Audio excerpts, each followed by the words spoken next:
Kami mohon maaf kalau ada sambutan-sambutan kami yang tidak berkenan kepada Bapak Ibu semua, Bapak Guru, Pak Nardi beserta rombongan dan adik-adik mahasiswa semua ya.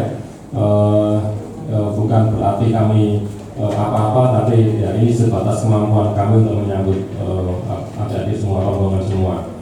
Ya, sebelum saya akhiri, saya mohonkan izin Ibu Dekan, Prof. Ismi, beliau tidak bisa menemui adik-adik semua karena bersamaan ada kegiatan Zoom, ya, ada kegiatan Zoom dengan mitra. Kemudian ada satu lagi wakil dekan bidang akademik, beliau juga berhalangan untuk menemui kita bersama-sama kita hari ini ya. Dan tapi mudah-mudahan tidak mengurangi makna dan manfaat dari pertemuan hari ini, karena mudah-mudahan saya dan Pak Yoga juga mungkin ada teman-teman teknik akan bisa menjawab kalau ada pertanyaan-pertanyaan atau diskusi dari adik-adik semua. Saya kira itu sambutan dari saya mewakili pimpinan Fakultas Ilmu Sosial dan Ilmu Politik. Sekali lagi selamat datang di kampus UNS, khususnya Fakultas Ilmu Sosial dan Ilmu Politik. Dan kita berharap, atau saya berharap mudah-mudahan tujuan atau harapan adik-adik semua rombongan dari SMA Negeri 7 Bekasi bisa tercapai dan diwujudkan. Saya akhiri. Assalamualaikum warahmatullahi wabarakatuh.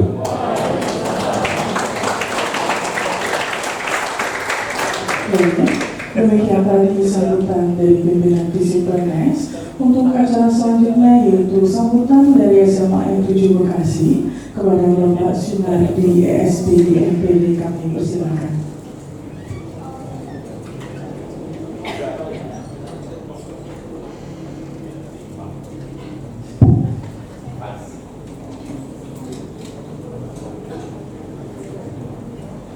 Bismillahirrahmanirrahim. Assalamualaikum warahmatullahi wabarakatuh. Assalamualaikum.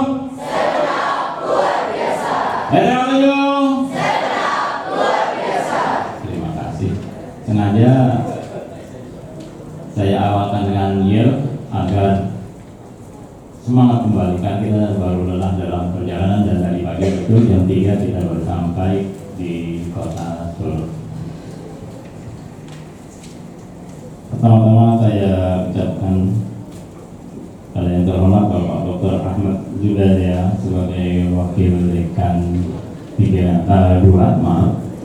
yang terhormat juga pada Bapak Dr. Didik Gunawan SPMSI sebagai wakil dekan 3, pada Bapak-Bapak Ibu seluruh guru dari UNS Solo. Mohon maaf saya tidak memiliki satu dan tidak memiliki rasa hormat kami. Terima kasih pertama-tama atas sambutan yang demikian luar biasa kepada kami SMA Negeri 7 Bekasi.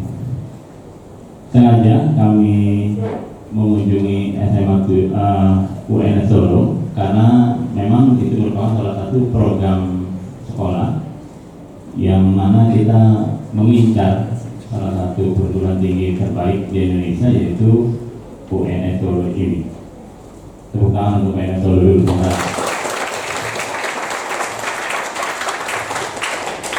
Jadi tujuan kami adalah ingin 2 tahun mendatang menitipkan putra-putri kami kepada UNS Solo untuk menjadi putra-putri bangsa yang terbaik.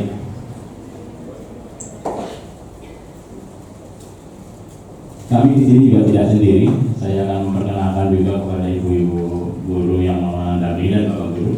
Yang pertama Ibu Dr. Anda Setiabudia Suti sebagai wali kelas. Kemudian Ibu Ratna Hiningsi juga sebagai wali kelas. Ibu Siti Istiroha SPD juga sebagai wali kelas. Kemudian Ibu Titin Kusmana, ini bukan orang Jawa Tengah, dari Jawa Barat, SPD. Kemudian Bapak Ermansa selaku guru pendamping juga, dan satu lagi Bapak Haji Kowi Sarkowi, dia juga sebagai pendamping. Inti kami datang sini sekali lagi Bapak Ibu, kami mohon adalah pencerahan kepada putra putri kami agar untuk memiliki jenjang yang lebih besar. Sengaja yang kami bawa adalah kelas sehingga kami masih ada waktu untuk mempersiapkan diri yang lebih baik ketika nanti di kelas 12. Harapan kami bahwasanya kepada putra-putri kami ketika nanti dibuka sesi diskusi tanya jawab, agar silakan bertanya sebanyak-banyaknya bagaimana agar kita tembus ke UNS sore ini. Saya rasa demikian saja sambutan dari kami. Mohon maaf kalau ada yang salah. Wabillahi taufiq wal hidayah. Wassalamualaikum warahmatullahi wabarakatuh.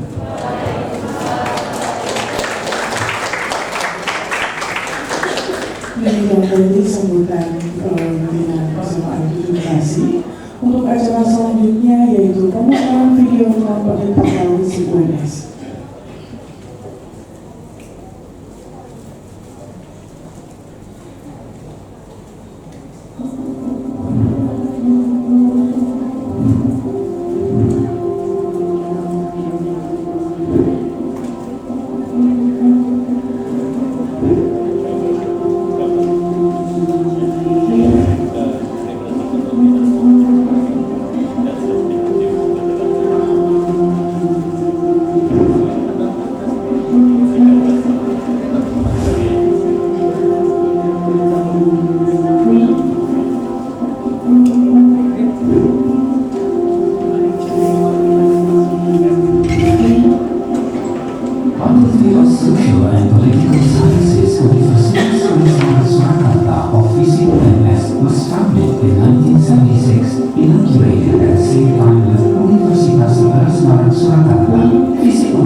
Ilmu Sosial dan Ilmu Politik Universitas 11 Maret Surakarta berdiri sejak tahun 1976, diresmikan bersama dengan berdirinya Universitas 11 Maret Surakarta, mengusung visi sebagai pusat pengembangan ilmu pengetahuan, teknologi, dan pemberdayaan sumber daya insani di bidang ilmu sosial dan ilmu politik yang unggul berdasarkan nilai-nilai luhur budaya nasional dan dijabarkan dalam rangkaian misi sebagai berikut: menyelenggarakan pendidikan dan pengajaran yang memenuhi standar kompetensi bidang ilmu sosial dan ilmu politik, menyelenggarakan riset untuk mendukung pengembangan ilmu sosial dan politik yang mampu memberikan kontribusi bagi kehidupan berbangsa dan bernegara, menyelenggarakan kegiatan pengabdian pada masyarakat untuk meningkatkan kecerdasan dan kemandirian masyarakat, meningkatkan kerjasama dalam dan luar negeri yang saling memberdayakan untuk menguatkan penyelenggaraan Tridharma perguruan tinggi. Dalam penyelenggaraan pendidikannya, FISIP UNS mengelola 8 program studi dengan rincian sebagai berikut: S1 Ilmu Administrasi Negara dengan peminatan utama kebijakan publik, manajemen publik, dan administrasi pembangunan. S1 Ilmu Komunikasi memiliki spesialisasi jurnalistik, public relation, radio, dan video. S1 Sosiologi mempunyai peminatan yang mengkaji fenomena sosial kemasyarakatan seperti sosiologi kesehatan, sosiologi hukum, sosiologi ekonomi, dan banyak aspek kehidupan manusia lainnya. S1 Hubungan Internasional dengan peminatan utama politik kerjasama internasional serta komunikasi internasional dan diplomasi politik. S2 Magister Ilmu Administrasi Publik, S2 Magister Ilmu Komunikasi, dan S2 Magister Sosiologi. S3 Program Doktoral Ilmu Komunikasi. Dengan jumlah pendaftar yang selalu meningkat dari tahun ke tahun menandakan bahwa FISIP UNS menjadi salah satu fakultas favorit di lingkungan Universitas 11 Maret Surakarta. Pada seleksi penerimaan mahasiswa baru tahun 2020, 4 program studi S1 FISIP UNS masuk ke dalam peringkat 10 besar bidang sosial humaniora yang dalam prosesnya FISIP UNS selalu menerapkan prinsip transparan dan profesional dalam setiap seleksi penerimaan mahasiswa baru. Sebagai tempat pendidikan yang tepat untuk menempah diri dan menjadi kawah candra di muka agar mampu menjadi pemimpin bangsa Indonesia yang berkarakter, FISIP UNS menerapkan 5 pilar kebijakan pengembangan UNS yang sejalan dengan slogan Building the Future Society. Adapun pilar-pilar tersebut antara lain akselerasi profesionalisme dan kesejahteraan SDM, akselerasi publikasi dan inovasi, akselerasi reorientasi sistem pembelajaran yang sejalan dengan revolusi industri 4.0, pengembangan institusi dan penguatan literasi, serta optimalisasi bidang hukum, kerjasama, dan birokrasi. Kolaborasi antara 5 pilar kebijakan pengembangan universitas beserta dengan visi misi FISIP UNS mampu berjalan selaras dengan nilai Building the Future Society yang secara nyata tertuang dalam World Class Understanding,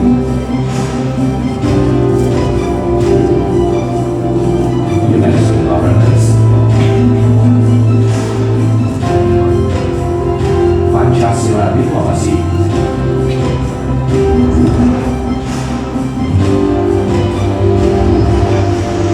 One Society, One Prosperity.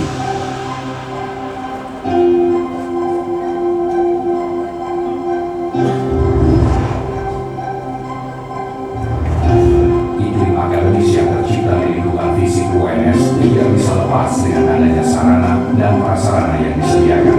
Sebagai salah satu elemen fundamental dalam proses belajar mengajar, FISIP UNS terus berkomitmen untuk menyediakan fasilitas terbaik sesuai dengan kebutuhan mahasiswa.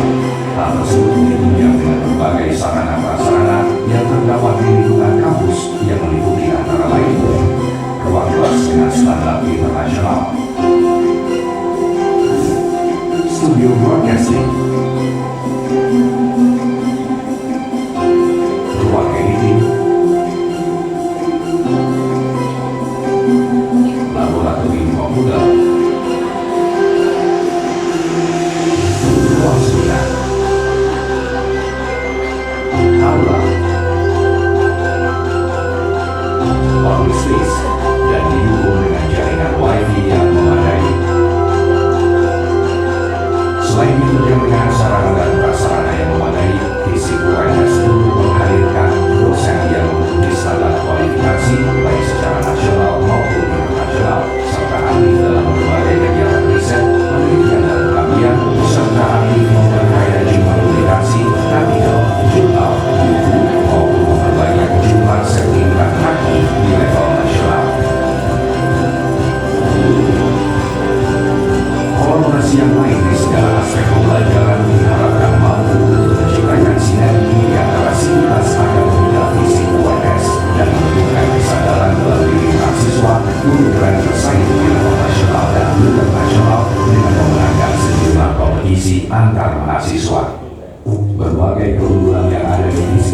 UNS tentu saja akan sejalan dengan kualitas lulusan yang dihasilkan. Deretan para alumni yang saat ini bekerja dan mengabdi di berbagai bidang dan lini menjadi bukti keteguhan komitmen kami dalam mencetak lulusan yang berkompetensi. Beberapa indikator kami gunakan untuk mengukur kualitas para lulusan kami saat bersaing di dunia kerja. Kecepatan dalam mendapatkan pekerjaan, rata-rata IPK para lulusan, serta rata-rata lama masa studi menjadi poin penting untuk menilai kualitas lulusan fisik UNS saat berada di bursa kerja. Dalam rangka untuk mendukung Universitas 11 Maret Surakarta menuju World Class University, fisik UNS juga senantiasa meningkatkan jalinan kerjasama dalam membangun kolaborasi yang baik dengan berbagai pihak dan institusi yang berskala internasional. Fisik UNS berkomitmen untuk menghasilkan lulusan yang memenuhi standar sebagai calon pemimpin masa depan berkarakter. Untuk menghasilkan calon lulusan berkarakter tersebut, fisik UNS menerapkan unit penjaminan mutu. Dengan unit penjaminan mutu akan terkendali sistem penjaminan mutu internal dan didukung oleh gugus penjaminan mutu di tingkat program studi.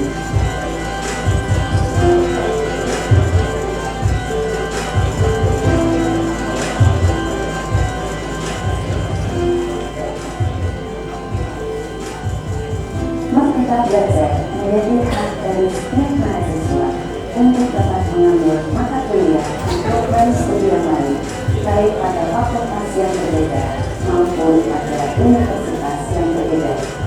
Untuk itu, fisik UNS siap mendukung dengan berbagai macam fasilitas yang ada agar Merdeka Belajar bisa dipenuhi untuk perlindungan mahasiswa.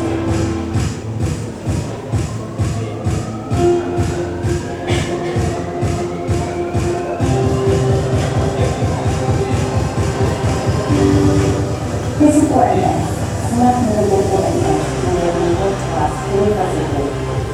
Status PPNBH bagi UNS yang baru saja ditetapkan melalui PP Nomor 56 Tahun 2020 menjadi landasan yang kuat bagi UNS untuk menuju World Class University.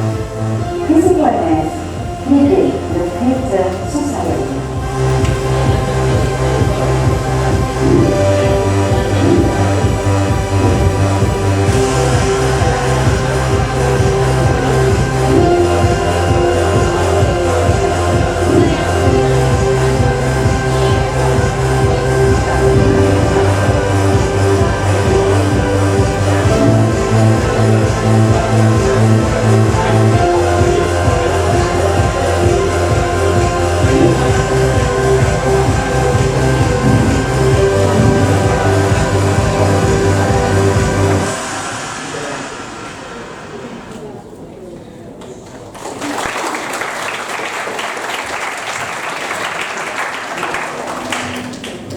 Demikian tadi pemutaran video kampanye profil fisik UNS. Untuk acara selanjutnya yaitu penyerahan kenang-kenangan dan foto bersama kepada Bapak Ibu perwakilan dari fisik UNS dan SMA N7 Bekasi, mohon menempatkan diri.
mohon kepada teman-teman foto bersama mungkin bisa berdiri semua ya.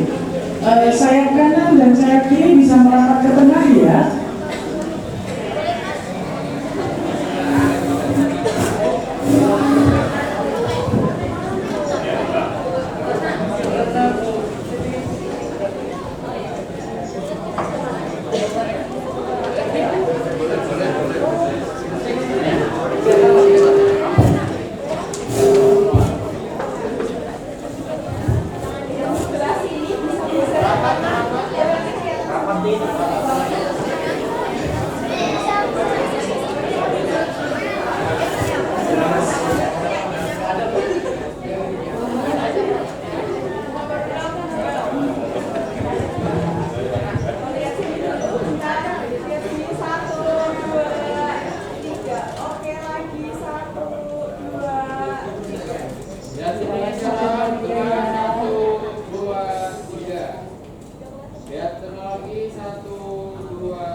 Teman-teman masih ada video, mau dapat merapat kembali.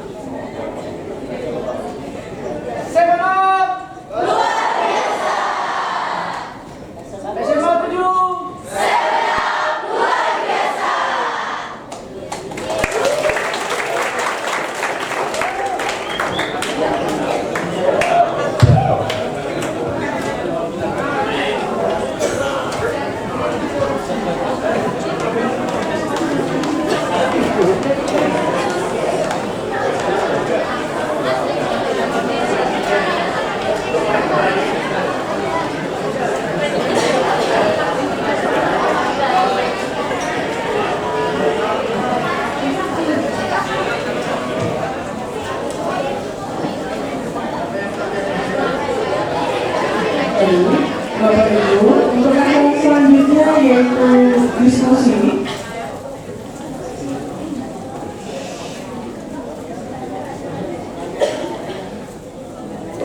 Untuk acara diskusi kami serahkan kepada Bapak Dr. Ahmad Zubairi. Kami persilakan.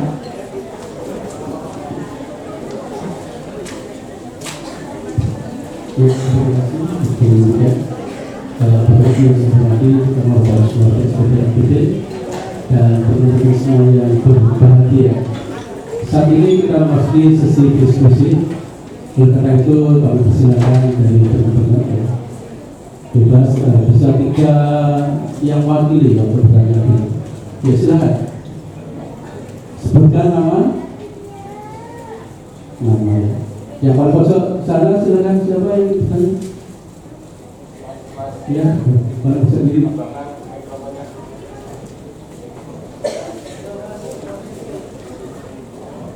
Tadi pesan dari Bapak Sunardi SPPMPD pertama menekankan bagaimana pendidikan nanti bisa perpus kalimatnya perpus UAS, terutama fisik UAS.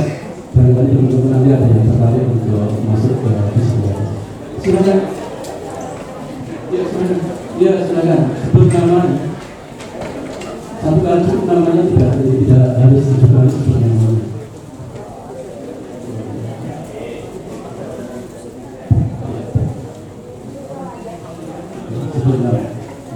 Assalamualaikum warahmatullahi wabarakatuh.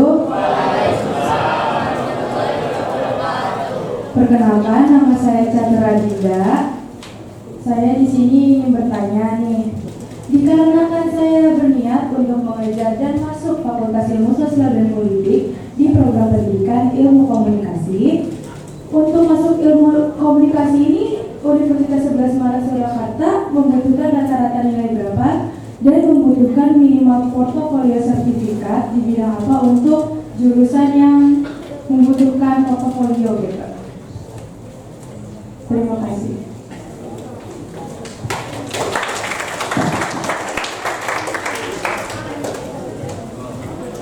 Silakan berikutnya, yuk bisa langsung berdiri. Silakan. Ya itu masnya paling pojok. Silakan. Ya. Mikrofonnya Pak Hamba. Tadi yang masuk yang tangannya.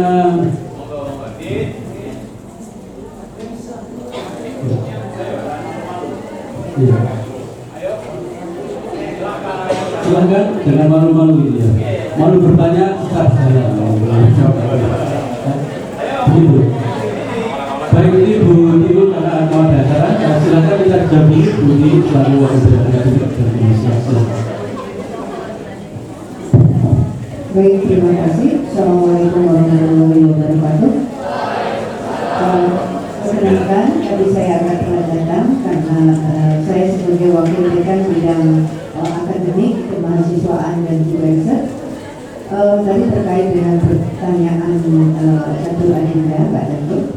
Mungkin sebelumnya saya akan menyampaikan sedikit informasi. Terima kasih Ananda dari SMA 7 Bekasi sudah hadir pagi hari ini untuk Fakultas Ilmu Sosial dan Ilmu Politik.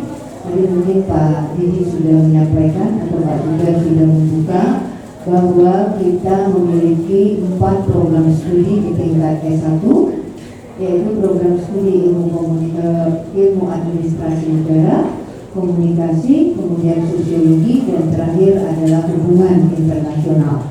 Nah, perlu mungkin ada terkait dengan pertanyaan Mbak Catur Adinda yang kepingin sekali masuk di ilmu komunikasi. Saya juga berasal dari prodi ilmu komunikasi. Ingin memberitahukan bahwa keempat program studi yang ada di UNS ini, kami yang ada di FISIP itu masuk 10 besar tingkat keketatan untuk masuk. Tingkat keketatan tertinggi itu ada di prodi ilmu komunikasi. Berapa? 1:52. Jadi Mas dan Mbak, kalau pengen ke ilmu komunikasi harus mengalahkan untuk tahun 2023 kemarin. Satu orang itu harus mengalahkan pesaing teman-teman yang lain 52. Dilanjutkan dengan prodi hubungan internasional itu sudah mencapai 148. Kemudian ilmu administrasi negara 1:40. Kemudian yang terakhir adalah sosiologi 1:42. Jadi kita semua yang masuk di Fakultas Ilmu Sosial dan Politik untuk prodi yang humaniora itu menduduki 4 besar dari 10 yang tingkat keketatan tertinggi. Dengan komunikasi itu berada sejajar dengan manajemen di tingkat yang pertama untuk tingkat keketatan. Jadi Mbak Adinda kalau ingin masuk di komunikasi memang harus tahu dulu strategi-strategi persaingan untuk bisa masuk, ya. Sistem masuknya mudah-mudahan 2 tahun lagi ketika kalian bersaing masih mulai untuk masuk ke perguruan tinggi masih sama. Kita menerima dengan 3 jalur.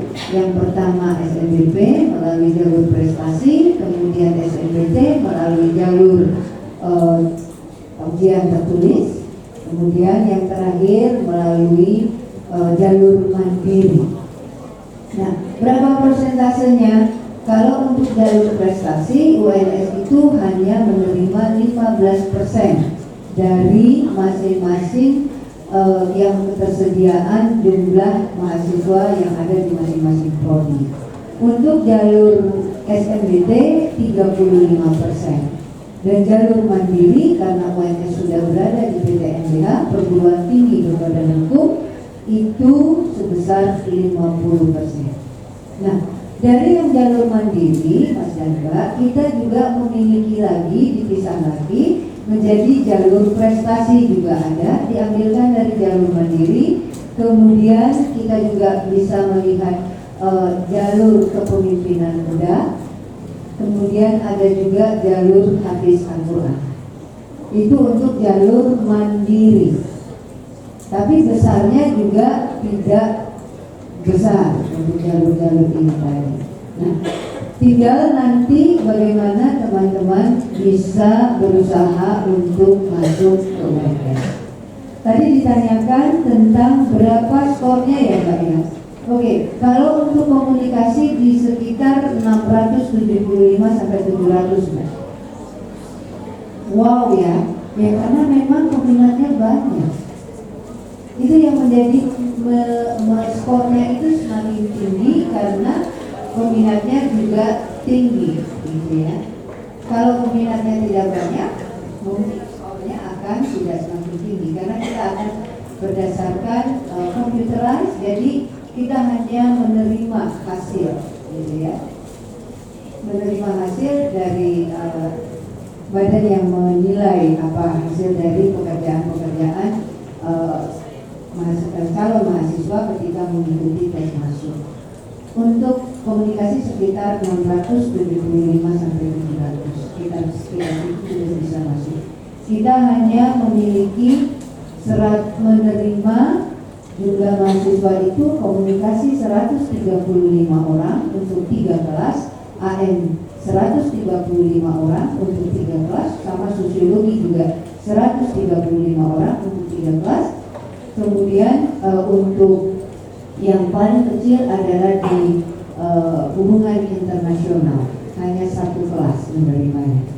Ini juga tingkat persaingannya menjadi semakin tinggi. Tapi di hubungan internasional 1 kelas sekitar 60 orang menjadi 1 kelas. Itu yang bisa saya tambahkan. Kemudian ini salah satu yang mungkin menarik buat Mas dan Mbak semua, eramu di dalam memasuki pendidikan di perguruan tinggi itu sudah lain. Yang ini bahwa nanti kalau sudah bisa masuk di perguruan tinggi tidak harus menempuh pelajaran, tidak harus menempuh pendidikan di dalam fakultas masing-masing atau di prodi masing-masing. Bahwa sekarang dengan sudah adanya program Merdeka Belajar, teman-teman boleh belajar di luar program studi, gitu ya. Jadi kita setiap tahun UNS itu menerima kedatangan mahasiswa dari luar UNS, itu yang kita sebut sebagai involved yang masuk ke UNS, atau mahasiswa UNS boleh keluar untuk belajar di luar program studi atau bahkan di luar universitas. Nah, salah satu yang menarik adalah bahwa ada juga program Merdeka Belajar yang sekolah ke luar negeri gratis selama 6 bulan dibayari oleh kementerian. Jadi sudah banyak mahasiswa-mahasiswa kami yang pergi belajar ke luar negeri selama 6 bulan dan mereka tidak membayar sama sekali. Persyaratannya memang nggak mudah. Ini yang ingin saya titipkan buat teman-teman, bahwa pemerintah kita sudah sangat memperhatikan soal kualitas dan skill dari calon mahasiswa agar bisa siap di dunia kerja. Jadi mereka dikirim dalam program IISMA, International Student Award, ke luar negeri, boleh memilih dengan pembiayaan dari kementerian. Jadi kita tinggal apply. Nah, tahun ini dari HI berangkat 5 orang, tahun 2023, dari komunikasi berangkat 7 orang, 12 orang. Dari AN tahun lalu ada berangkat 3 orang, jadi selalu berganti-ganti asal mereka mampu melewati tesnya. Tes yang diminta adalah tentu saja bahasa Inggris, gitu ya, IELTS ataupun TOEFL-nya yang diminta. Kemudian nanti ada wawancara dalam bahasa Inggris dan memilih di mana dia akan kuliah. Saya selalu katakan kepada mahasiswa saya ketika memilih untuk berkuliah, jangan sekali-kali pilih ke Korea.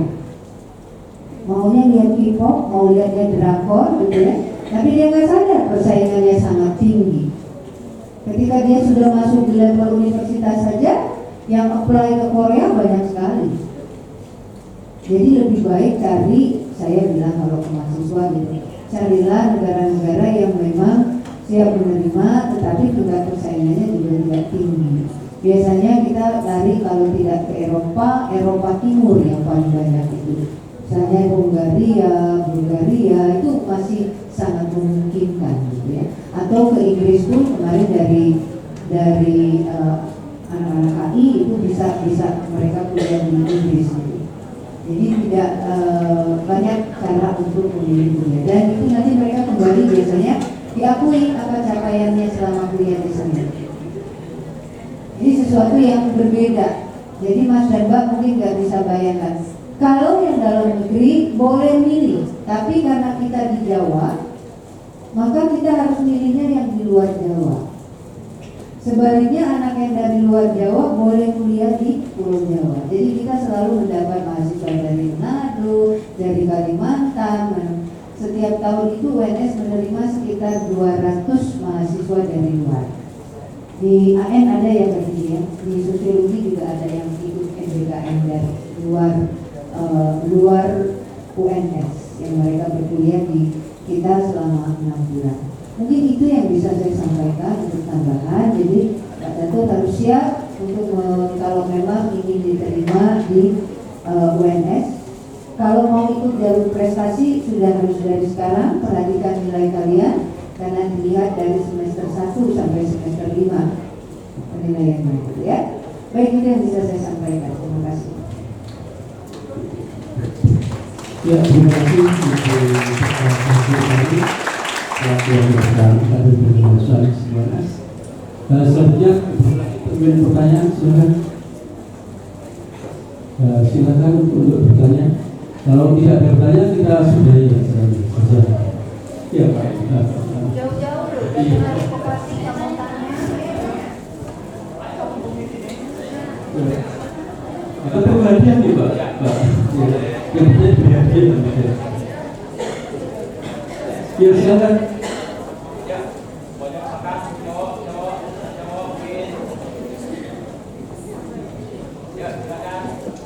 Ya, silakan. Silakan, bagaimana saya hidup di Surakarta misalnya, pada atau di daerah, karena lain dengan Bekasi. Apa saja, silakan.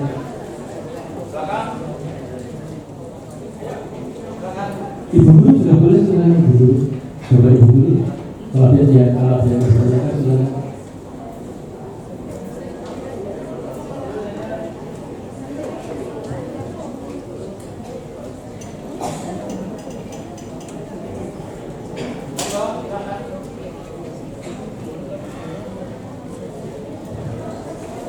Ya, silakan. Atau sudah belok cukup? Cukup.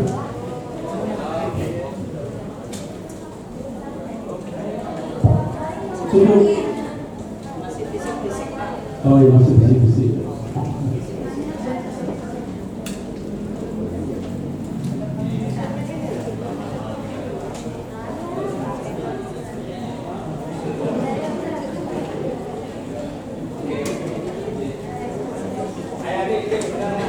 Ya, saya akan lebih lagi tepuk tangan nanti.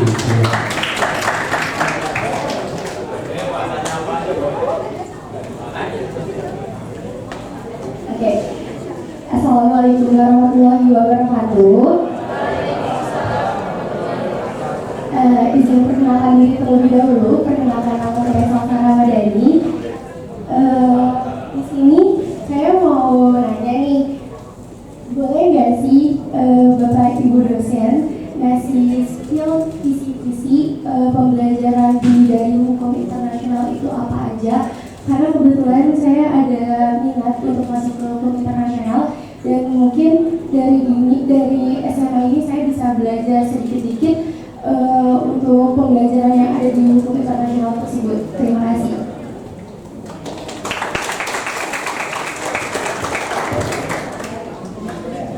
Yang lain?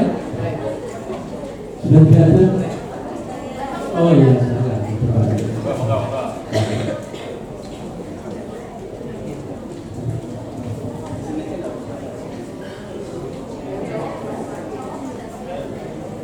Assalamualaikum warahmatullahi wabarakatuh.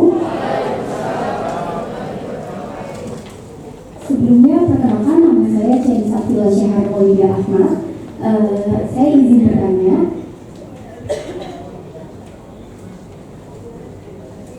pekerjaan apa yang prospek kerja apa yang kuliah di Fakultas Musik, dan keistimewaan dari fisik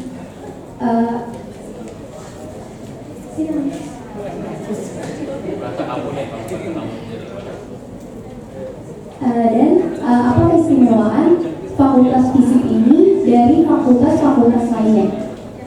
Sekian, terima kasih. Baik, terima kasih. Saya kira dua dulu ya.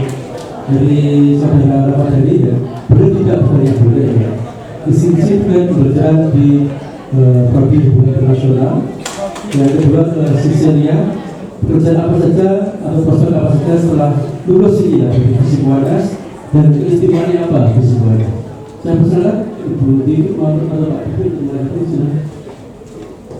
Baik, kita lihat tadi Mbak Salsa, kebetulan tadi Pak Agung Kapolri dari hubungan internasional tidak hadir, tetapi paling tidak ketika tadi Mbak Salsa tanyanya tentang hubungan internasional ya, tadi menanyakan hubungan internasional ya.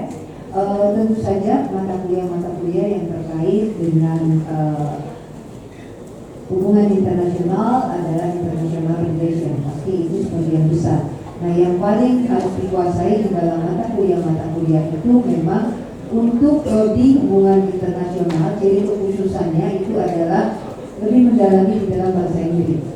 Jadi kalau memang ingin mengambil prodi di hubungan internasional itu memang banyak mata kuliah yang terkait di sana, misalnya pengantar studi perang dan perdamaian.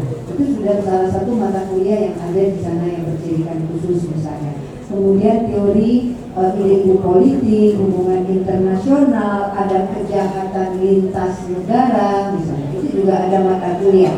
Kemudian yang paling penting adalah metode dan riset di dalam hubungan internasional.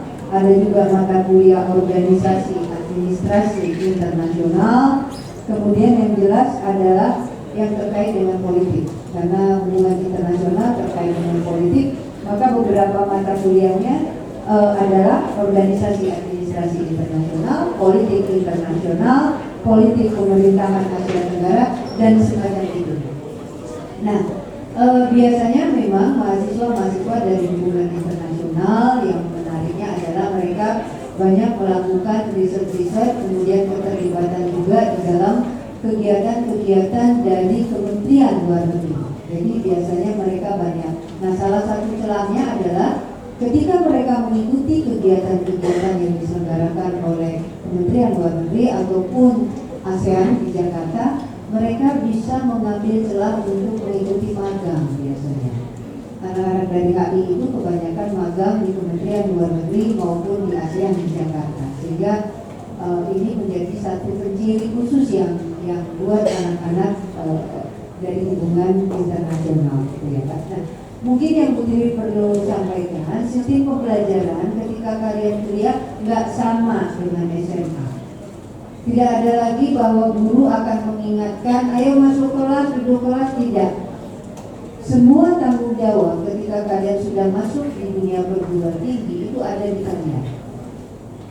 Mau kuliah, mau enggak, itu tanggung jawabnya.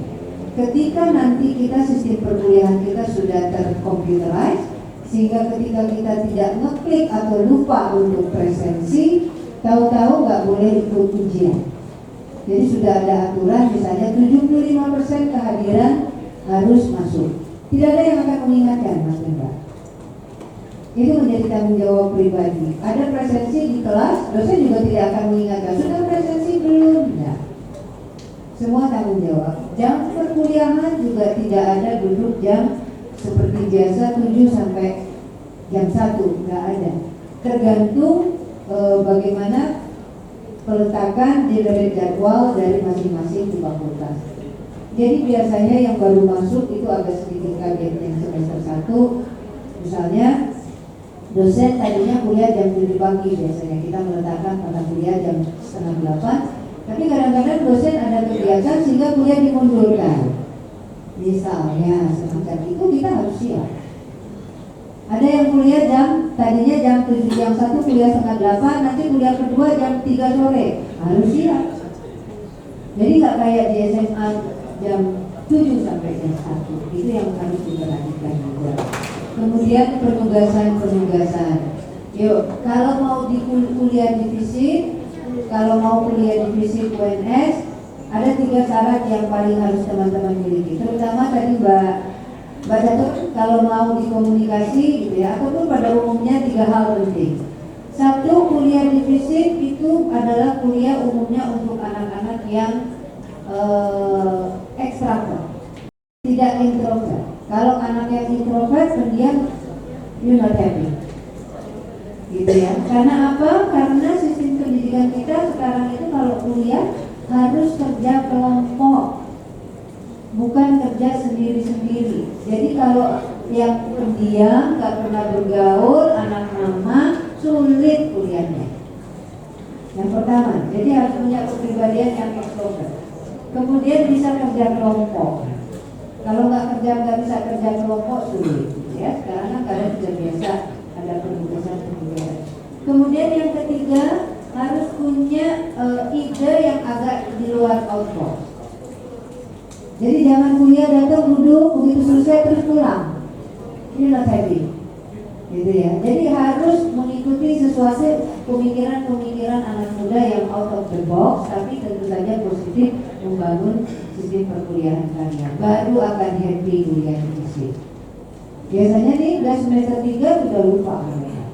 Ya nanti kalau lihat di bawah itu yang duduk di selasar itu adalah anak-anak yang sudah dari pagi sampai sore mereka duduk di situ, buka laptopnya karena kita sudah sediakan wifi yang gratis, sampai sore mereka duduk di situ mengerjakan apapun. Jadi sudah bukan sesuatu yang kaget lagi kalau setiap hari mereka ada di kampus, gitu ya. Kemudian dari Maulia tadi menanyakan, ini bagian pendidikan atau bagian prospeknya divisi itu ya, atau istimewanya divisi tergantung Mbak. Jadi apapun jurusan yang nanti dipilih pasti akan membuat prospek di mana mereka bekerja. Mungkin nanti Pak Didi, Pak Zubair bisa menambahkan.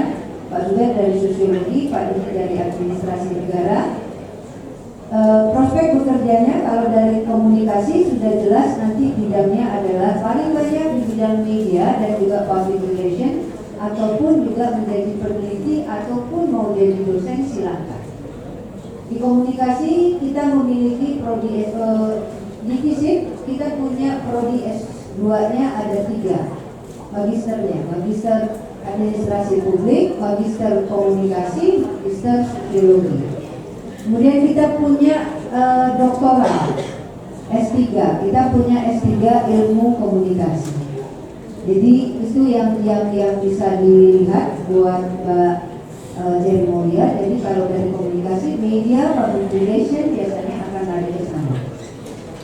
Mungkin Pak Didi dengan Pak Zubair bisa menambahkan yang dari AN dan sosiologi. Ya, telepon Bu Dewi menyambung apa yang disampaikan Bu Dewi dan tadi yang sudah didiskusikan teman-teman ya. Ada beberapa hal yang ingin saya sampaikan. Pertama, saya mulai dulu dari keistimewaan ya Mbak, ya Mbak tadi yang bertanya tentang keistimewaan bisnis. Ya Mbak Cecilia. Jadi begini, saya yakin banyak di antara Anda nanti yang akan melanjutkan studi ke jenjang sarjana atau diploma atau ya program apapun dan di perguruan tinggi manapun, silakan gitu kan.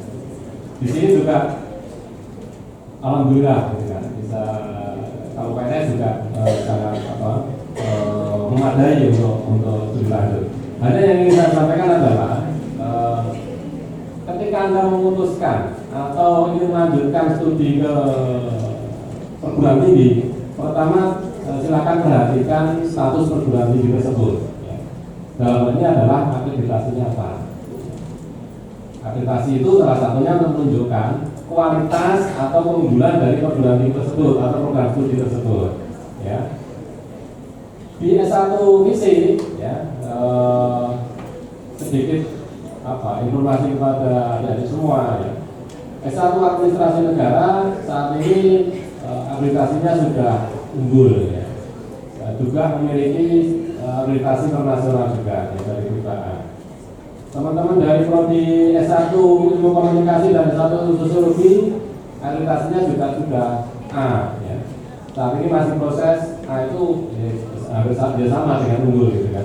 Tapi kalau unggul kan yang edisi baru gitu kan seperti itu. S1 komunikasi dan sosiologi juga saat ini sedang proses menunggu hasil akreditasi internasional. Kemarin juga beberapa waktu lalu juga melakukan proses asesmen untuk akreditasi internasional. Untuk S1 hubungan internasional saat ini akreditasinya masih statusnya baik sekali. Baik sekali itu di bawahnya unggul ya, masih belum unggul, belum puncaknya. Tapi mudah-mudahan dalam waktu yang tidak lama mudah-mudahan bisa unggul. Karena memang Mbak itu kan lahirnya belakangan ya, lahirnya baru saja anak bontot gitu ya. Itu yang pertama. Jadi kalau mau mengajukan studi dimanapun ya, perhatikan status akreditasinya. Ya. Baik akreditasi perguruan tinggi maupun akreditasi prodi masing-masing tersebut. Ya. Saya kira Bapak Ibu guru yang terutama yang memberikan BK akan tahu itu ya. Kemudian perhatikan juga fasilitas yang dimiliki oleh fakultas atau program studi tersebut. Contoh misalnya kalau Anda mau jalan-jalan menengok ya, masih ada waktu nanti misalnya jalan-jalan di lingkup FISIP ini ya, fasilitas apa sih yang ada di FISIP gitu kan. Dari mulai misalnya tadi disinggung oleh Bu Dewi, ada public space ya, ada yang di Selasa-Selasa, ada tempat khusus di situ ya. Bahkan ada sini ada tempat khusus yang biasa favorit mahasiswa, namanya hutan FISIP ya, di sana samping gedung 3 dan gedung 2 itu sering jadi tempat untuk diskusi oleh para mahasiswa. Ada juga jembatan asmara di atasnya gitu. Jadi mengapa jembatan asmara ya tahu ada apa ya gitu ya. Dan jelas tidak ada musim-musimnya, cuma ya istilah para mahasiswa saja untuk dia teruskan tonik begitu ya, tonik. Fasilitas laboratorium ya, ini juga diperlukan, apalagi program studi yang memang memerlukan praktek seperti komunikasi yang banyak praktek ya, ada studio, kemudian ada laboratorium ICT ya, laboratorium bahasa dan sebagainya ya. Itu kalau di FISIP fokusnya di gedung 4 yang paling tinggi sana ya. Ini gedung 1, belakang itu gedung 3, sebelah sana gedung 2, ada 4 gedung ya. Fakultas Sosial Politik itu fasilitas, jadi Anda bisa cek di situ ya apa fasilitasnya, tempat ibadah, parkir dan sebagainya. Kantin juga sering jadi tempat nongkrong mahasiswa kalau pelajaran ya. Bahkan kalau mahasiswa fakultas lain kan mainnya juga tidak mereka sebenarnya pindah-pindah merasakan gimana menunya begitu ya, menu yang menarik dan yang bosan gitu. Itu berapa di antara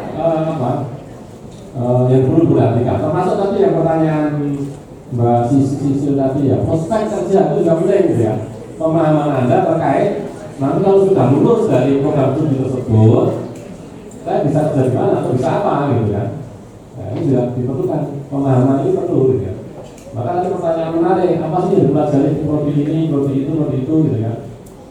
Prodi ini sudah sampaikan tadi, kalau prodi administrasi negara, kebetulan saya dari administrasi negara ya. Pak juga dari prodi sosiologi nanti juga bisa bercerita. Butiri dari prodi ilmu komunikasi ya. Dan kebetulan yang kita ada di sini prodi AI.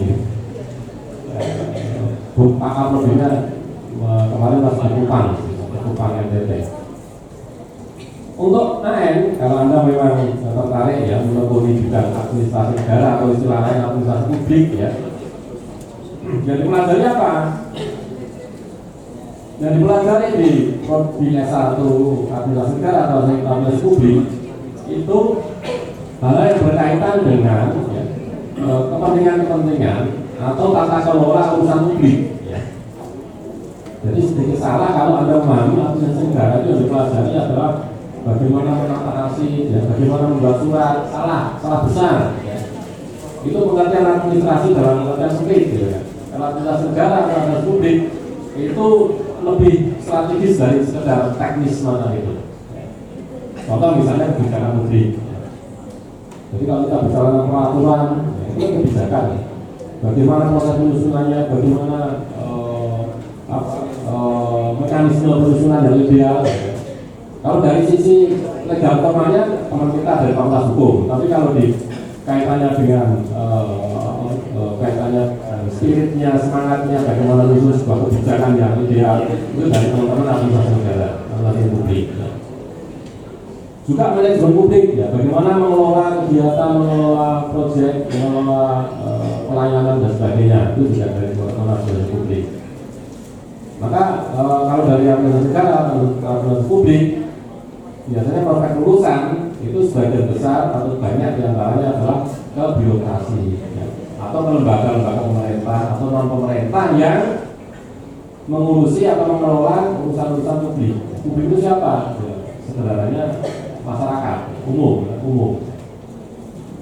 Jadi bisa juga NGO, ya, bisa juga lembaga non pemerintah, ya, atau BUMN, BUMD, ya.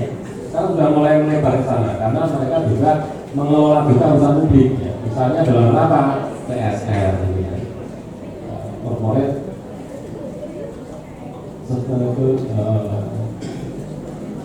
responsibility, pertanggungjawaban sosial dari perusahaan. Mereka mengelola urusan-urusan publik juga untuk menyalurkan dana sosial mereka. Jadi itu yang perlu Anda perhatikan ketika nanti memilih usaha studi dimanapun. Apakah di PNS maupun di luar PNS atau mungkin di PTN atau PTS, ya, perhatikan itu. Terakhir tadi prospek lulusan, bagaimana prospek lulusannya. Kami dari fakultas maupun dari prodi itu berusaha agar lulusan di FISIP itu bisa secepat-cepatnya untuk diserap oleh pasar.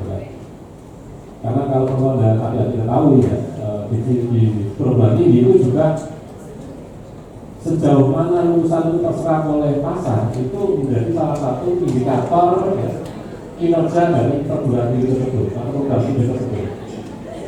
Semakin cepat lulusan itu bisa terserap pasar, maka kinerjanya berarti semakin bagus. Gitu, ya. Begitu pula sebaliknya. Maka perguruan tinggi termasuk prodi itu akan berlomba-lomba untuk mempercepat alumnusnya bisa bekerja di dunia kerja atau lanjut studi atau berwirausaha.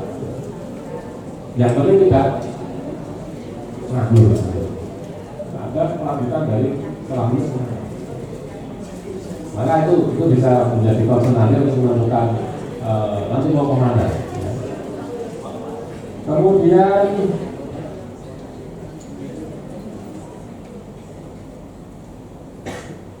karena itu, ya Pak, dari saya tambahan saya, ya tentu semua akan tergantung kepada usaha-usaha adik, ya. Kalau Bu Tri tadi menyampaikan sulit berkompetisi harus berat, ya. Tapi mudah-mudahan kalau Anda punya tekad, ya, dan usaha yang tinggi, mudah-mudahan seberat apapun, ya, kompetisi seketat apapun akan bisa dilalui. Ya, saya kira itu Pak Ibu. Baik, terima kasih Bapak Permedi. Saya ingin menambah sekian panjang, ya, untuk jawaban dari saudara pertama tadi dari satu beda.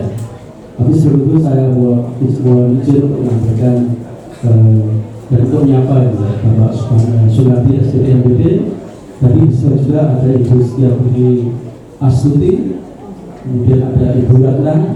Terus saya juga namanya Dr. Ratna di sini. Ada Ibu Siti Istirahat, ini suka istirahat ini, Ibu Istirahat ini. Dan juga ada Ibu Titin, Ibu Titin, Bu Sumania, dan Bapak Hermansa. Pak Owi, Pak Owi. Terima kasih banyak untuk memprioritaskan duduk di sini. Terkait dengan tadi saudara Catur Abdullah, ya. Tadi sudah dijelaskan pada level oleh Ibu Dr. Brasi Bupati selaku Dekan Angkatan Indonesia. Tapi saya tetap khas berdoa dengan Pak Bupati. Doa saya mudah-mudahan nanti diterima di Bupati negeri. Dan saya sangat senang kalau maksudnya di semua nasional. Jadi teman-teman harus saya sampaikan, kalau kalian bisa begitu luar biasa senangnya. Banyak keindahan-keindahan yang terjadi di lingkungan kampus, ya. Misalnya ada Pak Nabi masuk punya pasar. Wah, itu seru banget loh, ketemu pasar. siapa tahu bisa jadi calon suami istrinya gitu. Saya meskipun punya pacar, cari pacar nggak bisa saya selama 5 tahun. Tapi ketemu istri saya divisi Pak. Jadi istilah sekarang itu ya divisi UNS. Saya ngajar divisi UNS, istri saya juga ngajar divisi UNS, bahkan istri saya dari dosen sastra Inggris. Itu pengalaman ketika nanti kalian bisa lulus SMA, masuk perguruan tinggi negeri ya, divisi UNS. Jadi kami sangat senang ketika kalian nanti sudah terima divisi UNS, apalagi dari Bekasi ya. Bekasi kan dekat Jakarta ya, orangnya pasti ini kita semua ya. Kita banyak uangnya juga ya, luar biasa ya. Kalau kalian bisa dapat di Swedas, kalian tinggal di Surakarta, wah ini kalian punya uang paling banyak. Karena apa? Semua murah di UNS ya. Makan apa-apa murah ya.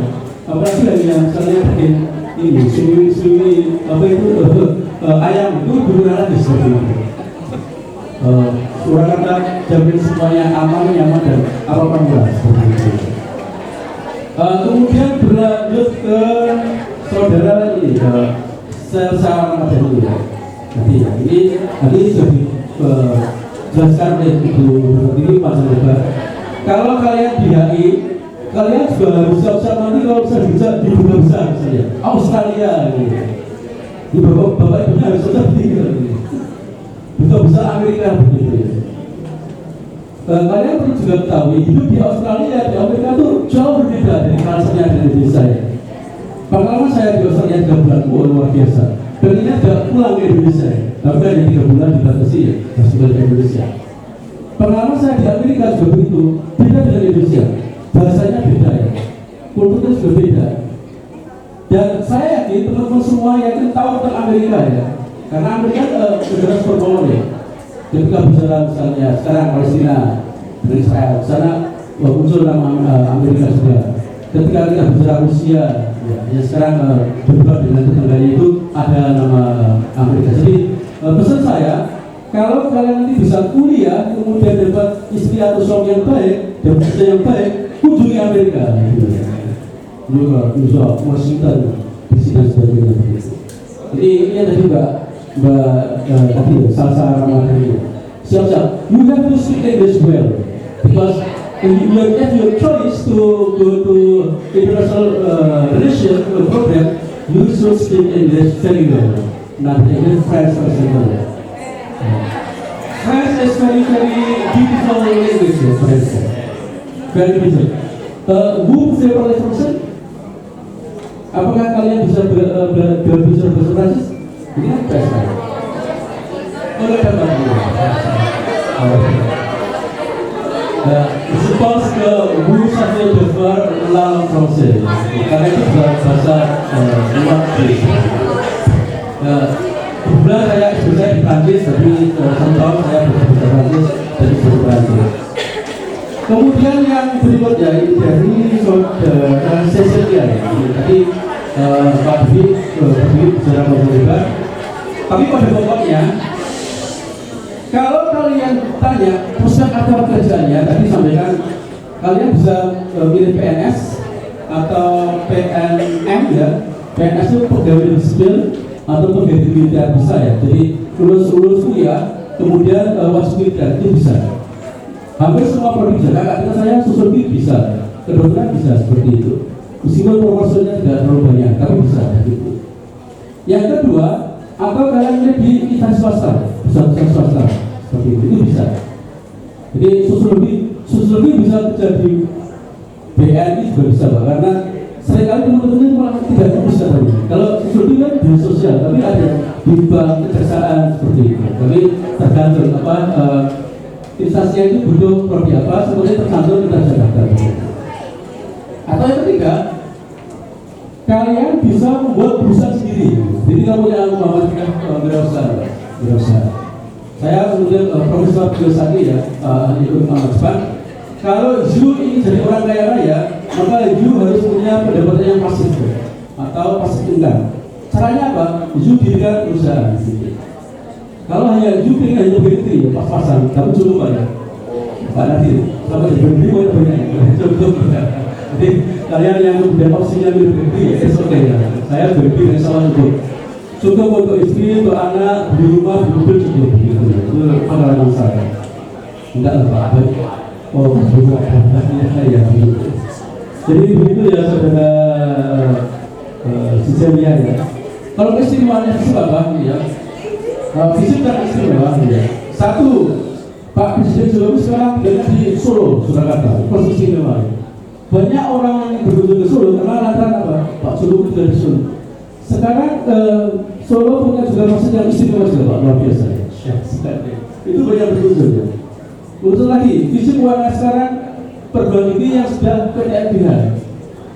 Bapak Ibu dan teman-teman yang saya hormati, perguruan tinggi itu levelnya 3. Yang pertama adalah Satker, naik Satker jadi BLU, naik BLU jadi PTNBH. PTNBH adalah ranking top ranking untuk Universitas Indonesia. Dan UNS sudah masuk ke PTNBH sejak Oktober 2020. Jadi itu pertama UNS.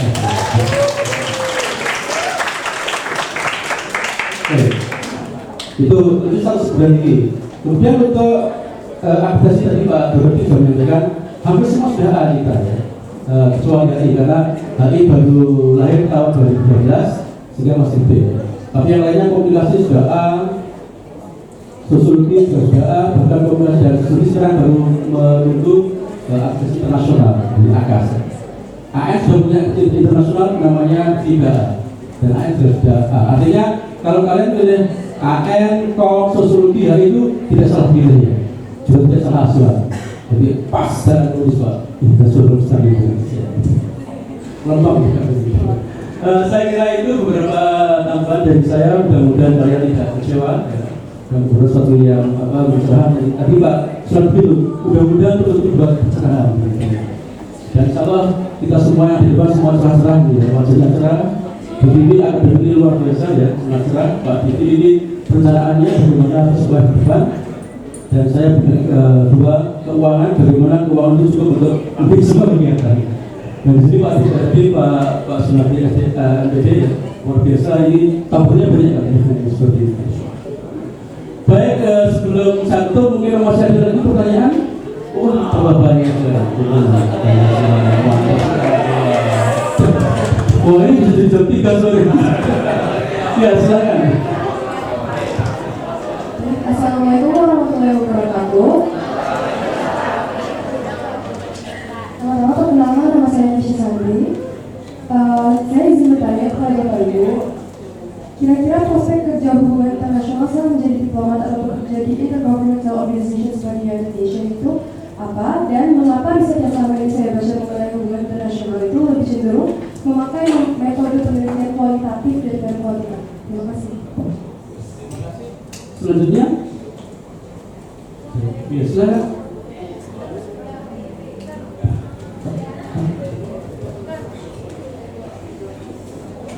Assalamualaikum warahmatullahi wabarakatuh. Selamat siang semuanya. Perkenalkan nama saya Fiana Rizky. Jadi pertanyaan saya terkait program kerja Ibu tadi baru saja terangkan, apakah program kerja pertukaran pelajar ke luar negeri tersebut memang sudah disediakan oleh UNS atau dari mahasiswanya sendiri yang mengajukan? Dan jika disediakan oleh UNS, kriteria mahasiswa seperti apa yang akan dikirim oleh UNS tersebut? Terima kasih. Terima kasih. Tadi saya lagi ya. Oh iya. Kita baru sedikit harus mampu lagi.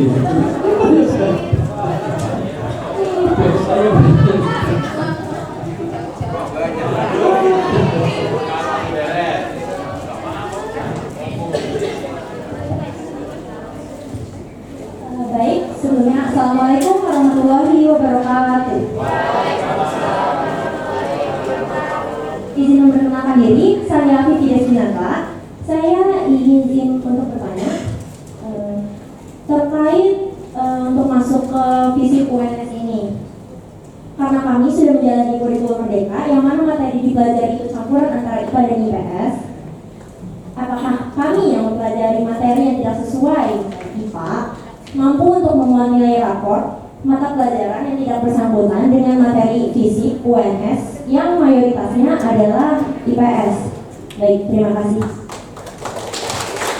Terima kasih.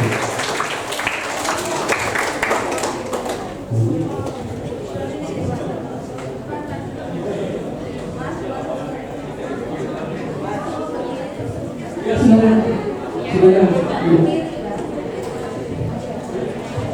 Assalamualaikum warahmatullahi wabarakatuh. Perkenalkan, nama saya Nirandara Putri. Saya ingin bertanya, jika misalnya ini saya masuk Fakultas Ilmu Sosial dan Politik dan mengambil jurusan Hubungan Internasional.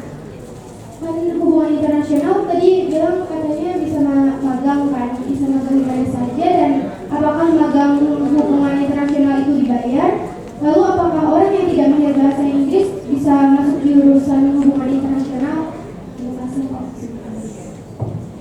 Ya, terima kasih. Saya kira cukup dulu ya. Kita ya, banyak sekali ya. Ada kabar lagi, Pak?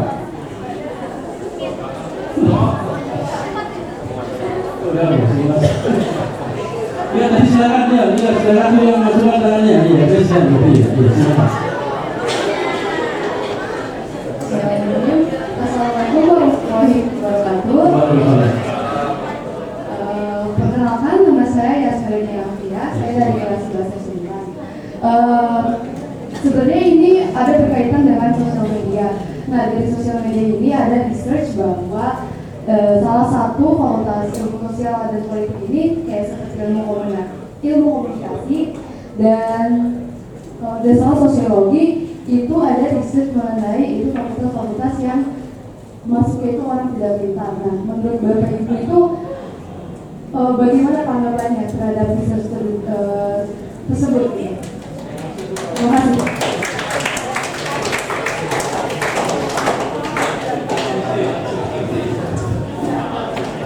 Cukup ya. Ini begitu tadi ada Mbak Kela, kemudian ada Mbak Siti, kemudian ada Mbak Putri, ada Mbak Yasmin, semua Mbak semua ini. Ini era Mbak semua. Dan salah Bu Saya ada sedikit terkejut pertanyaan yang terakhir dari Mbak Tias ya. Mbak siapa tadi? Yasmin. Yang mengatakan riset ya Mbak ya. Saya nggak tahu sumber risetnya dari mana gitu ya. Yang mengatakan kalau yang kuliah di komunikasi dan sosiologi nggak pintar. Oh, tidak mungkin karena kan kita melihat komunikasi itu menduduki ranking yang pertama untuk masuk di UNS. Kalau dia anak-anak yang nggak pintar, nggak mungkin bisa dapat skor 670 sampai 700 kan. Jadi itu riset yang sumbernya nggak benar gitu ya. Dan hoax itu kalau mengatakan bahwa komunikasi mahasiswanya nggak pintar gitu ya. Karena kita bisa melihat dari tingkat keketatan mahasiswa yang masuk ke prodi ilmu komunikasi. Komunikasi itu sudah hampir 5 tahun terakhir selalu menduduki ranking pertama di Universitas 11 Maret untuk tingkat keketatan. Jadi nggak mungkin kalau misalnya sampai 1:52 itu sebenarnya peminatnya tinggi, kemudian jumlah daya tampung kami tetap sehingga peminat semakin tinggi.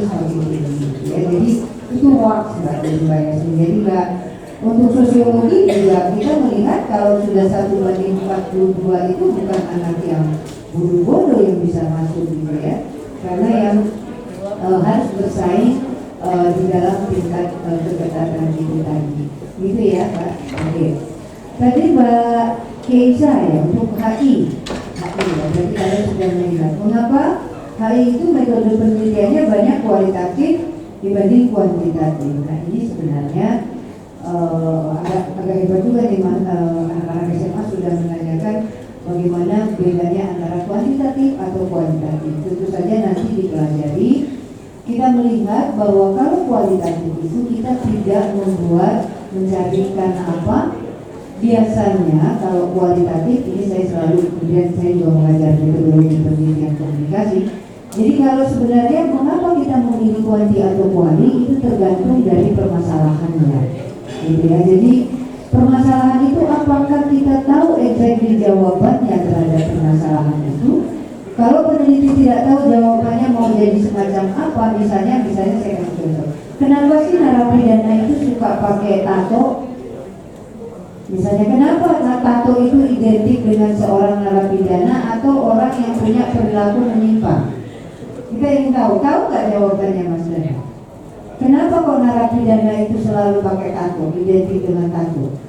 Kutuku jandamu, dapat menyantai gitu kan? Tahu nggak artinya apa?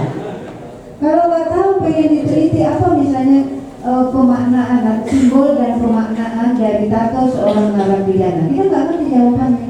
Ini masuk kualitatif, nggak mungkin dikuantitatifkan, gitu ya.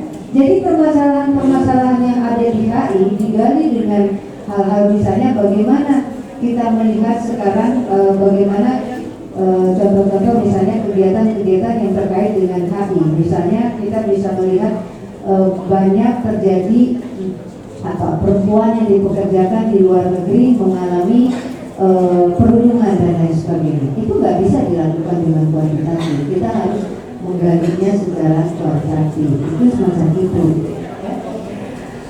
Kemudian siapa? Pianisti kan? Ya. Mbak baca loh. Piana. Aku punya budaya agak sedikit Mbak.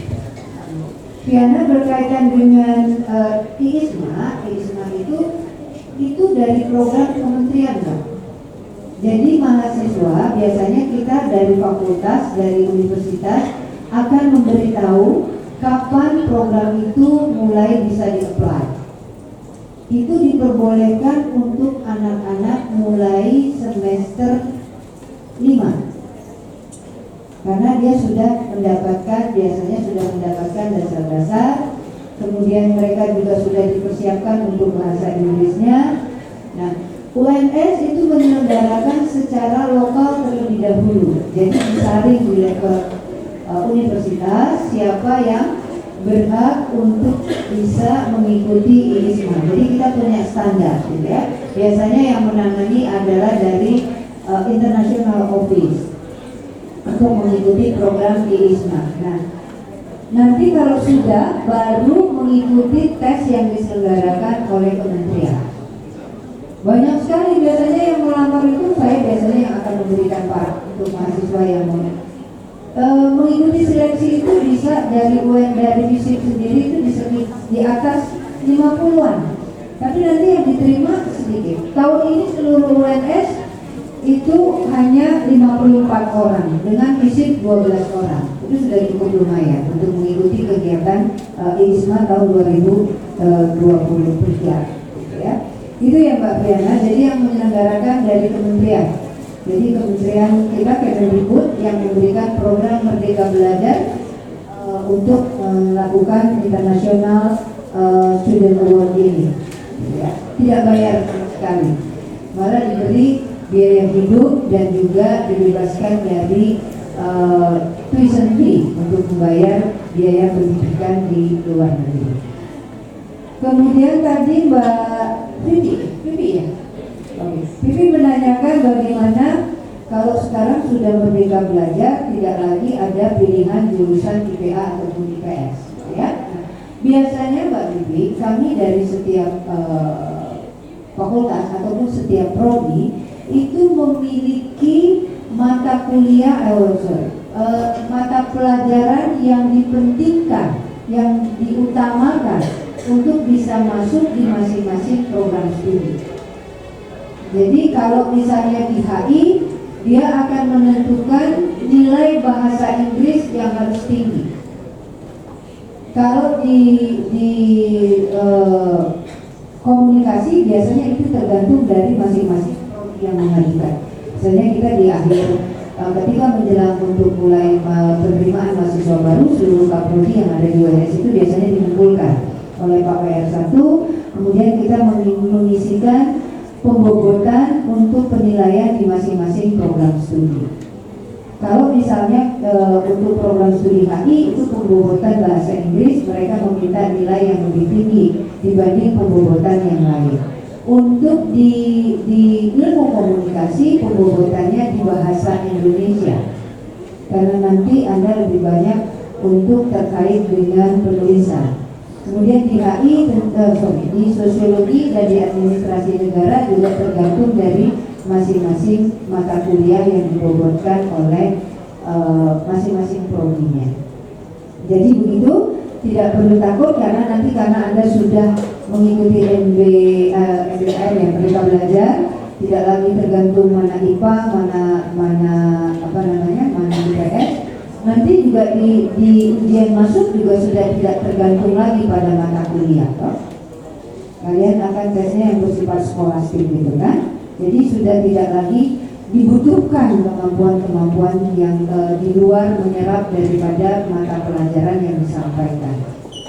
Itu kemudian Mbak siapa yang ketujuh, Mbak Indira. Ya, Indira Zara Putri, HI magang dibayar atau enggak? Kalau magang jelas tidak dibayar, Mbak. Ya, tapi kita sekarang ada yang namanya program Merdeka Belajar, itu ada namanya juga magang. Jadi ada 2 jenis magang untuk nanti. Magang Merdeka Belajar itu selama 6 bulan. Ya.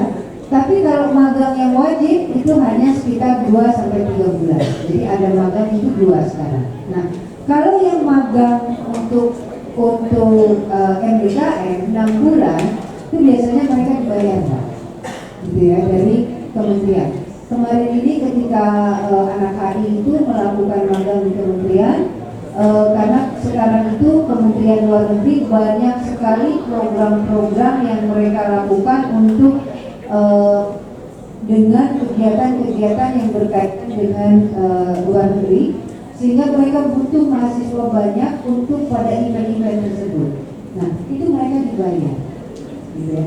Kemudian ada juga, jadi ini tapi agak sedikit terjadi permasalahan juga. Kemarin ada magang yang meminta untuk bekerja di luar negeri. Tapi ini juga akhirnya terjadi sedikit, ada 2 atau 3 mahasiswa kami yang magang di Jerman 6 bulan, tetapi ternyata ketika sampai di sana mereka dipekerjakan untuk menjadi waitress gitu ya. Jadi di hotel. Jadi juga ditarik oleh kementerian karena kerjasama dengan pihak dari Jerman yang tidak jelas. Nah ini juga bisa, tapi mereka dibayar selama 6 bulan. Gitu ya. Itu untuk yang kalau mereka memilih magang MBKM. Tapi kalau mereka memilih magang reguler yang 2 bulan, itu mereka biasanya mencari sendiri, kemudian tidak dibayar. Saya pikir itu tadi. Jadi kalau yang Mbak Yasmin yakin yang masuk komunikasi karena berdiri ngajar di komunikasi gitu ya, karena komunikasi luar biasa. Ya. Itu saja sih bisa saya baca. Ya, agak sedikit aja menyambung dari yang disampaikan Bu Dewi tadi. Ya. Pertama kaitannya dengan, atau mungkin ada beberapa yang tadi belum dijawab ya, kaitannya dengan diplomat ya. Memang teman-teman siswa itu identik dengan HI itu diplomat. Memang ya, salah satunya ya, itu benar ya. Dan pernah saya tanyakan, karena bisa bukan dari keluar di HI, pernah saya tanyakan ke dosen HI, apakah ada alumni HI yang menjadi diplomat itu? Ada, ya, memang ada. Tapi di selain diplomat itu sudah banyak sekali lulusan atau lapangan kerja di bagi lulusan HI. Ada juga yang sini yang bekerja di imigrasi juga. Kemudian ada kantor-kantor pemerintah yang memang pembidangannya itu luar negeri juga ada. Jadi hal yang sifatnya hubungan luar negeri atau hubungan internasional itu bisa dilakukan baik instansi pemerintah maupun instansi swasta. Perusahaan-perusahaan swasta juga banyak yang melakukan ekspor-impor misalnya. Kan mereka juga relevan untuk dimasuki sebagai lapangan kerja HI. Ya. Jadi sekali lagi diplomat oke itu juga bagus ya. Tapi di luar itu masih banyak juga lapangan kerja di selain diplomat. Kemudian saya tergelitik dengan menjawab tadi ya. Ketika Anda pelajari misalnya IPA, nanti ketika saya masuk ke bidang IPS seperti fisik bagaimana? Perlu Mbak siapa tadi ketahui ya, saya dan juga Bu Dewi ya, dulu IPA gitu ya. Kalau dulu ada IPA itu ada fisika, biologi ya. Saya biologi, IPA gitu ya. IPA apa? Hal yang ingin saya sampaikan ya, dari sisi kemampuan itu saya yakin mampu. Ya. Tapi di luar itu, atau salah ini tidak kalah penting adalah ya semua ya perlu Anda perhatikan. Ya, ini kalau kita mempelajari sesuatu, mempelajari ilmu, jangan pernah berpikir ya. Saya ulangi, jangan pernah berpikir bahwa saya yang kita pelajari itu tidak ada manfaatnya. Pasti ada manfaatnya. Maka ketika Anda mengambil pelajaran-pelajaran tertentu, maka pelajaran tertentu, jangan pernah berpikir itu tidak ada manfaatnya. Pasti ada manfaatnya. Mungkin saat ini, mungkin nanti suatu saat. Ya. Ketika saya misalnya mendapat pelajaran biologi, ya, mungkin di kuliah saya nggak pelajari itu gitu ya. Tapi ketika saya punya anak, ya, ketika anak saya tanya pelajaran biologi, saya sudah nyambung. Oh ini pelajaran ini. Justru maaf ya, saya dokter gitu kan. Ketika dijelaskan dengan pelajaran dunia kedokteran, itu tidak sama perspektifnya dari pelajaran waktu biologi waktu SMA gitu kan. Justru saya ya, oh ini karena ini istilahnya yang tidak sama persis dengan di fakultas kedokteran. Tapi mungkin itu dari dasar basic gitu kan, basic ya, mekanismenya sama kan. Tapi mungkin setelah penamaannya ya beda-beda. Yang ingin saya garis bawahi sekali lagi adalah jangan pernah merasa bahwasanya ilmu yang Anda pelajari itu tidak ada manfaatnya. Entah itu dalam jangka pendek maupun jangka panjang, ilmu itu akan bermanfaat. Entah bagi Anda sendiri maupun bagi orang lain. Oke ya, tetap semangat dengan ilmunya masing-masing. Terakhir berkaitan dengan magang, tapi saya juga tergelitik untuk menjawab ini karena Senin Selasa kemarin saya roadshow ke beberapa kementerian di Jakarta ya, antara lain ke Kementerian Dalam Negeri dan Sekretariat Jenderal DPR, bukan anggota DPR-nya, tapi Sekretariat Jenderalnya. Itu juga dalam rangka untuk salah satunya mencari ya, tempat untuk magang adik-adik mahasiswa. Gitu kan. Jadi para mahasiswa itu nanti ketika magang pasti ada magang KBI, Sosiologi, Komunikasi, AN, itu ada masa-masa ya, untuk Anda itu magang. Ada yang magangnya itu difasilitasi oleh dosen, artinya disarikan oleh dosen. Ada juga inisiatif mahasiswa. Jadi mahasiswa itu kadang punya kreativitas loh, dia mencari tempat magang yang nanti punya prospek ketika lulus akan di situ. Banyak juga seperti itu. Ketika Anda lulus, Anda kembali kerja di tempat magang dulu. Jadi sejak kuliah mereka itu menjalin jejaring, mencari pengalaman, menata persiapan untuk nanti bekerja setelah lulus. Itu mahasiswa memiliki inisiatif semacam itu. Agak beda dengan adik-adik yang seusia SMA, SMP apalagi, yang mana Anda masih memiliki ketergantungan yang cukup tinggi dengan bapak ibu guru. Tapi kalau sudah mahasiswa, ketergantungan itu semakin lama semakin kecil. Ketergantungan Anda dengan dosen itu semakin lama semakin kecil. Digantikan oleh atau bergeser oleh tanggung jawab Anda sendiri sebagai seorang pribadi. Jadi ketika Anda sudah mulai kuliah, tanggung jawab Anda semakin besar. Ya. Anda kuliah atau seperti kalau sekolah ini nggak perlu diingatkan masuk ya, jam berapa, nanti ujian kapan.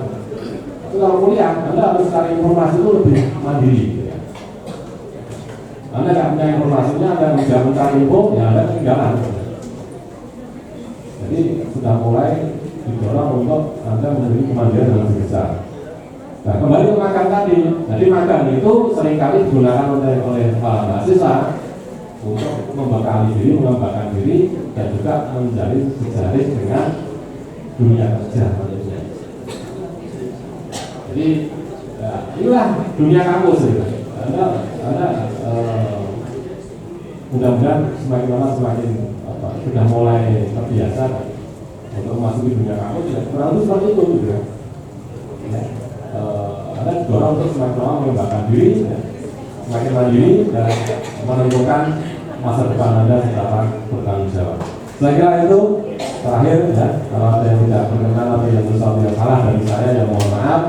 dan teriring doa dari kami, mudah-mudahan Anda sukses semua di mana-mana Anda berada. Aku saya bayar Pak Gubernur. Terima kasih Bapak Berdiri, terima kasih. SMA 7 Bekasi, 7 up. Baik, luar biasa. Jadi saya kira semua sudah dijawab ya, dari Mbak Kela tadi, dari Bapak Timur tadi. Kemudian tadi yang terakhir dari Pak Tadi, beberapa juga ada yang lain ya. Dari Mbak Viena pertukaran, tapi info dari kementerian, tapi masih harus cari info dan apply sendiri ya. Karena kalau tidak mengajukan ya ketinggalan. Kemudian Mbak Vivi, jangan ragu untuk kemudian tidak dari sosial, dari IPA, insya Allah bisa menjadi semuanya. Jadi Bu Vivi dari IPA, Pak Vivi IPA, saya juga dari IPA. Asal saya dekat dengan Pak Nanti kita dari kimia, sangat dekat. Asal dekat.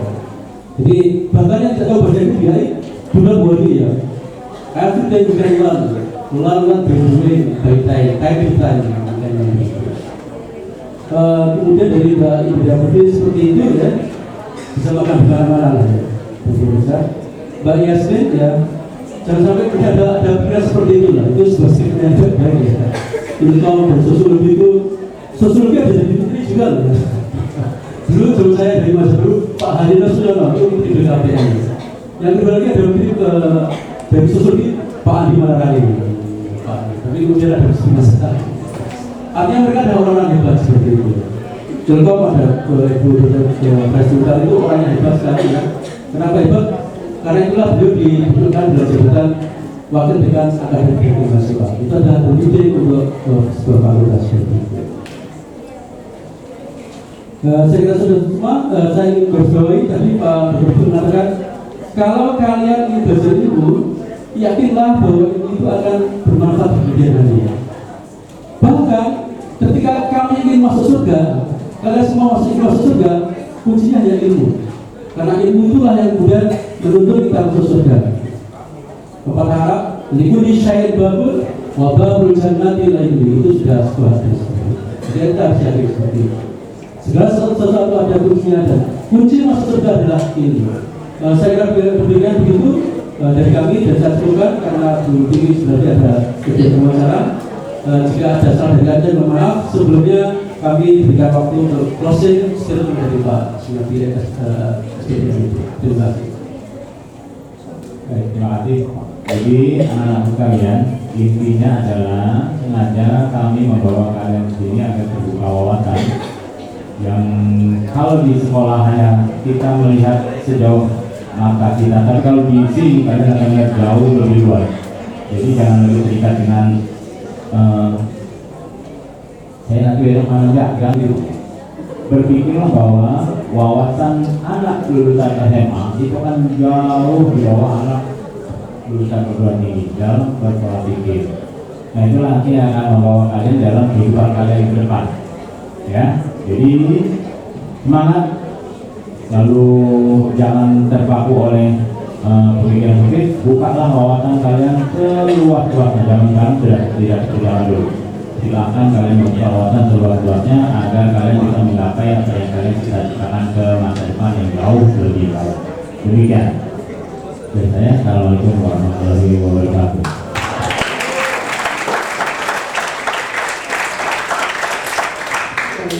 Demikian tadi sesi diskusi, semoga informasinya bermanfaat bagi kita semua. Bapak Ibu yang kami hormati, kita telah menuju acara. Mari kita tutup acara kunjungan SMA N7 Bekasi dengan bacaan hamdalah bersama-sama.